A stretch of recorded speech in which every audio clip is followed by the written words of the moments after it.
अस्सलाम वालेकुम नाज़रीन, सौरा बरकत आपसे मुखातिब है। दो तीन अहम तरीन खबरें, लेकिन इस तमाम तर घटाटोप अंधेरे में जहां पर रूल ऑफ लॉ कंप्रोमाइज है, टेरर है, खौफ है, हर इंसान सहमा हुआ है, बात करते हुए डर लगता है, खौफ आता है।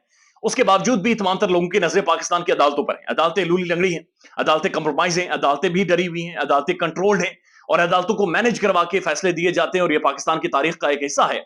लेकिन इसके बावजूद भी अदालतों के अंदर से बाज़-औक़ात मुअज़्ज़ज़ जजेस के ऐसे रिमार्क सामने आते हैं, मुअज़्ज़ज़ जजेस के ऐसे फैसले सामने आते हैं कि इंसान को एक दफा फिर उम्मीद बन जाती है कि नहीं, इस मुल्क में रूल ऑफ लॉ कायम होगा, ये मुल्क आगे बढ़ेगा, ये मुल्क तरक्की करेगा, ये मुल्क दोबारा से पटड़ी पर आ जाएगा।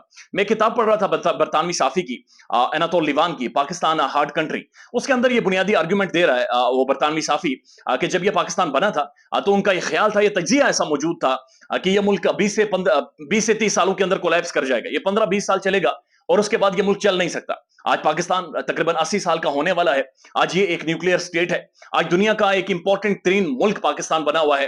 पाकिस्तान के डॉक्टर्स, इंजीनियर्स, पीएचडीज पढ़े लिखे लोग, साइंसदान दुनिया भर में आज कंट्रीब्यूट कर रहे हैं। पाकिस्तान की आज क्रिकेट टीम है, पाकिस्तान के हीरोज हैं जो दुनिया भर में जाने जाते हैं। पाकिस्तानियों के लिए लोगों ने कंट्रीब्यूट किया है। आज पाकिस्तान की एक तगड़ी फौज है, पाकिस्तान का एक डायस्पोरा है, पाकिस्तान की दुनिया भर में एक पहचान है। लिहाजा ये मुल्क कयामत तक कायम रहने के लिए बना है। ये मुल्क तरक्की करेगा, ये मुल्क आगे जाएगा, ये मुल्क पूरी दुनिया में अपना लोहा मनवाएगा और इसमें कोई डाउट नहीं है कि आने वाले कुछ सालों में हम लोग यकीनी तौर पर इस चीज के ऊपर हमारा कामिल ईमान की हद तक यकीन है कि हमारे पासपोर्ट की वैल्यू होगी। हम दुनिया भर में जब जब जाएंगे, पाकिस्तानी होने पर फख्र करेंगे और पाकिस्तानी कहकर लोग हमसे हंसकर मिलेंगे। ना सिर्फ के जिस तरह मैं रिसेंटली गया बाहर, तो हमारे पासपोर्ट के देखकर यकीन करें साइड पे बिठा लेते थे और अलग से एक चेकिंग होती थी, अलग से दोबारा से मॉनिटर किया जाता था, कभी ये सवाल कभी वो सवाल। तो यकीनी तौर पर ये हालात ठीक होंगे, ये मुल्क तरक्की करेगा और ये हर सूरत ये मुल्क आगे जाएगा।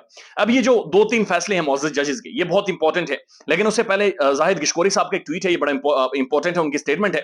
गिशकोरी साहब ये कहते हैं, ये इन्वेस्टिगेटिव जर्नलिस्ट है पाकिस्तान की, कि मौजूदा हुकूमती वुज़रा और मशीरों के 25 बैनुल-अक़वामी दौरों में 8 करोड़ रुपए का खर्चा आया, जबकि गुज़श्ता हुकूमत यानी खान की हुकूमत में 22 बैनुल-अक़वामी दौरों पर 3 करोड़ का खर्च आया।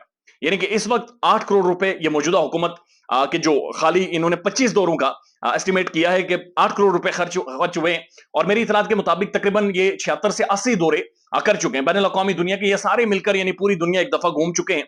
जहाजों पर झूटे लेने थे, झूले लेने थे और ज़ाहिर है एक हुकूमत बन गई थी, एक नेक्सस बन गया था, एक पॉलिटिकल नेक्सस बन गया था।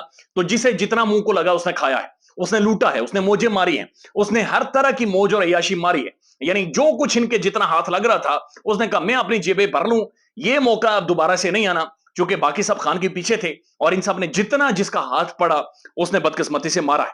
अब एक बड़ा इंपॉर्टेंट फैसला है और ये ऑर्डर आया है एडिशनल सेशन जज इस्लामाबाद डिस्ट्रिक्ट कोर्ट के फर्रुख फरीद साहब। ये लोअर जुडिशरी का फैसला है।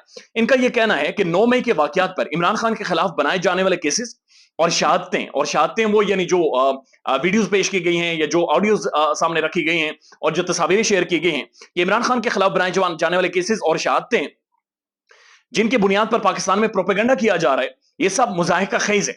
यानी ये मुअज़्ज़ज़ जज लिख रहे हैं कि ये सब मुज़ाहिका ख़ेज़ है, ये बदनीयती पर मबनी है और ये हत्क इज़्ज़त के अलावा कुछ भी नहीं है।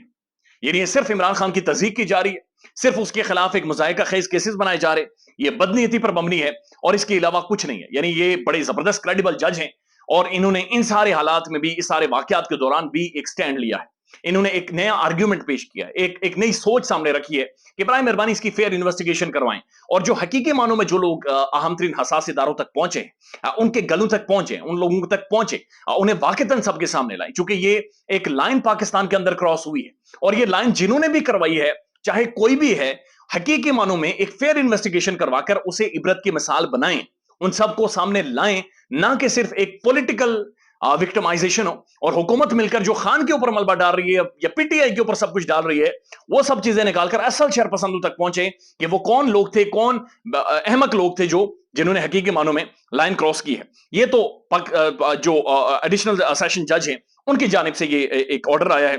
लेकिन दूसरी तरफ सुप्रीम कोर्ट के अंदर जो मिलिट्री ट्रायल के हवाले से, मिलिट्री कोर्ट्स के हवाले से डिबेट हो रही है, डिस्कशन हो रही है, ये भी बड़ी एक मानी खेज है, यानी ये बड़ी जबरदस्त डिस्कशन है, ये खुलकर डिबेट हो रही है, डिस्कशन हो रही है, साफी इसके ऊपर रिपोर्ट कर रहे हैं, कोर्ट रिपोर्टर्स इसके ऊपर तजिया दे रहे हैं, पाकिस्तान के टेलीविजन में, पाकिस्तान के अखबारात में खुलकर इसके ऊपर बहस हो रही है, और ये बड़ी जबरदस्त चीज है। इसका रिजल्ट जो भी निकले, लेकिन एक डिबेट का दायरा कार जो है वो सुप्रीम कोर्ट में मामले में जाने के बाद ये बढ़ गया है, यानी मामला खुलकर सामने आ रहे हैं। और आज भी आज सुप्रीम कोर्ट ने फौजी अदालतों पर खैर मुय्यना मुद्दत तक मुलतवी कर दिया है सारे मामले को, और अटॉर्नी जनरल ऑफ पाकिस्तान ने बुनियादी तौर पर बेसिक राइट्स के हवाले से बातचीत की कि जिनका मिलिट्री कोर्ट में ट्रायल होगा उन्हें वकील भी दिए जाएंगे, उन्हें ठीक हालात में रखा गया है, उन्हें अपील का भी हक होगा, लिहाजा कोई ऐसा मसला नहीं होगा। जो कि इसके ऊपर लतीफ खोसा साहब और एतजाज हसन साहब ने कहा कि जब फॉर्मेशन कमांडर की जानिब से एक स्टेटमेंट आ चुकी है, जब कोर कमांडर की एक स्टेटमेंट आ चुकी है, और उन सब ने यह कह दिया है कि इररिफ्यूटेबल एविडेंस है, नाकाबिल तरदीद एविडेंस मौजूद है, तो फिर अगर उसी इदारे के लोग वहां पर जाकर इनका ट्रायल करेंगे तो फिर कैसे ये मामला साफ और शफाफ होगा।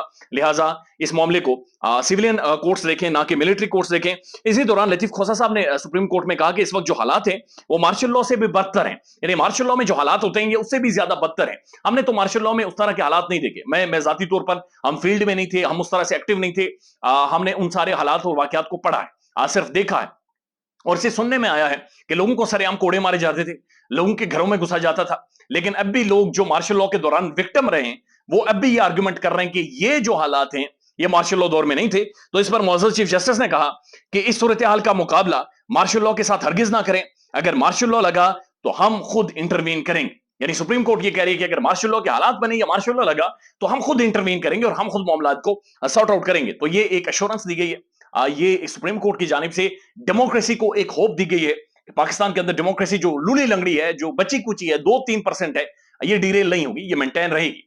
तो कि इसके ऊपर भी एक लार्जर डिबेट बनती है, एक सवाल उठते हैं कि डेमोक्रेसी किन खानदानों के लिए है। ये जमहूरियत का जो लिबादा असल में ओढ़ा गया है, ये कुछ खानदानों के लिए, कुछ सर्टन लोगों के लिए वो बात भी कर सकते हैं, वो खुलकर चल फिर भी सकते हैं, उनके साथ सिक्योरिटी भी होती है, पैसे भी होते हैं, वो बाहर मुल्क उनके बच्चे भी पढ़ते हैं, वो खानदान तरक्की किए जा रहे हैं, उनके माल और दौलत में भी इजाफा हो रहा है, फैक्ट्रीज उनकी, कारखाने उनके, और हम सबको लॉलीपॉप डेमोक्रेसी के नाम पर दिया जाता है, जिन्हें ना रूल ऑफ लॉ मिलता है, जिन्हें ना कानून मिलता है, जो ना 4 पैसे इस मुल्क के अंदर कमा सकते हैं, जो सारी जिंदगी अपने बच्चों को उन स्कूलों में पढ़ाने का सोच भी नहीं सकते जहां पर इनके बच्चे पढ़कर आते हैं। लेकिन बहरहाल एक लूली लंगड़ी डेमोक्रेसी है, ये कायम रहनी चाहिए, जमहूरियत होनी चाहिए, और जमहूरियत का वाहिद हल ये है कि एक और जमहूरियत यानी बदतरीन जमहूरियत का सोल्यूशन ये है कि वंस अगेन अ डेमोक्रेसी। ख्याल रखिएगा अपना। अल्लाह हाफिज।